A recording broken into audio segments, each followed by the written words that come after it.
Hello, fellow targeted individuals. If you're a TI and you're noticing unusual stuff where you bike at, buy yourself a green reflective vest, clamp on your body camera or your cell phone case to it, and record while you're e-biking. You may notice these odd patterns in a specific area, which I refer to as hotspots. When you notice unusual activity or potential signs of street theater, continue to go back to those places so that way you can document a pattern or a practice.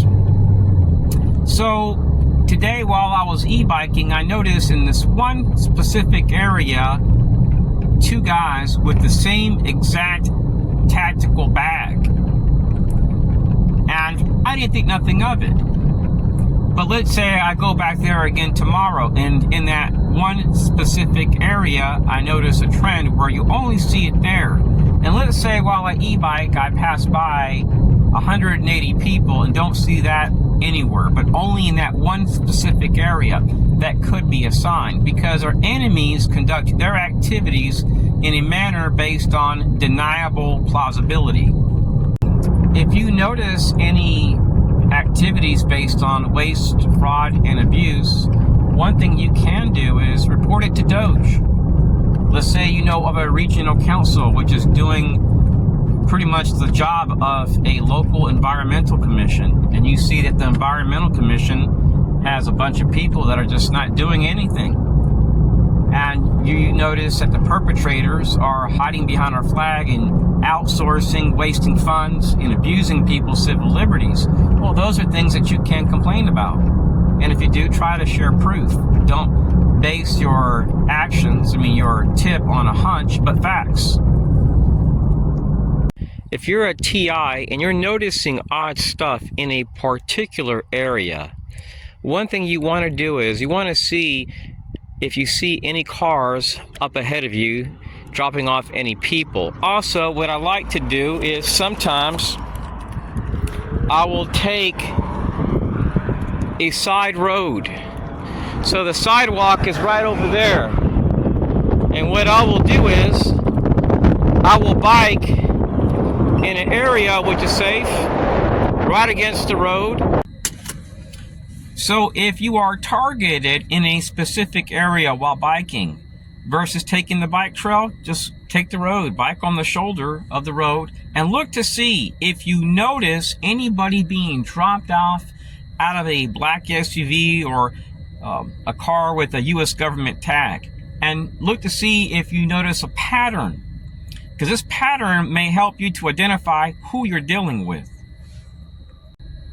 When dealing with the deep state, understand that you could just be eating ice cream with your family, and they may just come in there and whistle one time and walk out. They may do it at a Walgreens, at your doctor's office. You could be at a Wendy's, just having a chili in the parking lot before you go to school. It could be at a Dollar Tree. It could be when you're pumping gas. It could be when you're at an airport. And they do it systematically. And then before you know it, you've been harassed in literally every district of that city. So they try to make your life unpleasant by showing up at rural parks when you're trying to heal and get away from the threat. And they will continually label you a threat so that way they can justify these nefarious activities.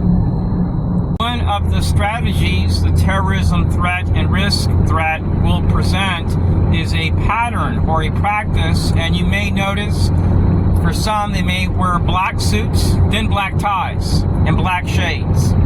You may notice you're being harassed in schools. They may tell the teacher, hey, whatever we say, agree with. And you may notice in every single state, and there's a time where you're slandered and the teacher will say, I agree. They may say you're a faggot when your girlfriend's at home and you're not a gay. And the teacher will say, I agree. So you'll notice this pattern in every single state, typically to push you out of class. Then you may go to nature to heal, and then you're being harassed by public works, parks and recreation members, or a partner to DHS. They all work together. So a lot of these interagency partners may discreetly utilize just a few people here and there, or this clandestine group may access these resources behind the scenes. You may have noticed in some states in the past, the FBI was actually doing this jointly with the CIA and police. People's lives have been destroyed over this. There had been mass shootings over this. There had been suicides, all types of stuff. But due to laws, they have to write it off and make it where it's not linked. I have a bunch of files.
So one day I had an issue with a car that I owned a few years ago that I had brought from Texas here to Florida, and I had prayed to God, show me what's going on, because I had been harassed by my neighbors, and my car broke down and I had to pull off the road, and I ended up going into this place right over here.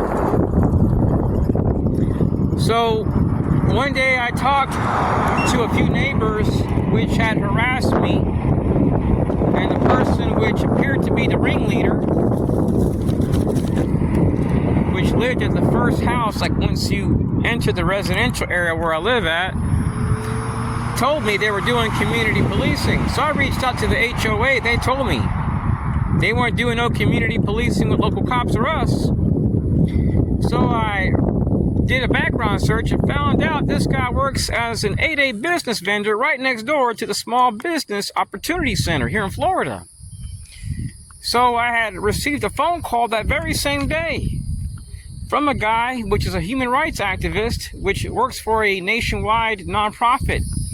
And they were investigating my case because they had seen traces of the CIA coming up in my videos in Texas. So could the CIA be operating behind the scenes and hiring 8A business vendors from small business centers?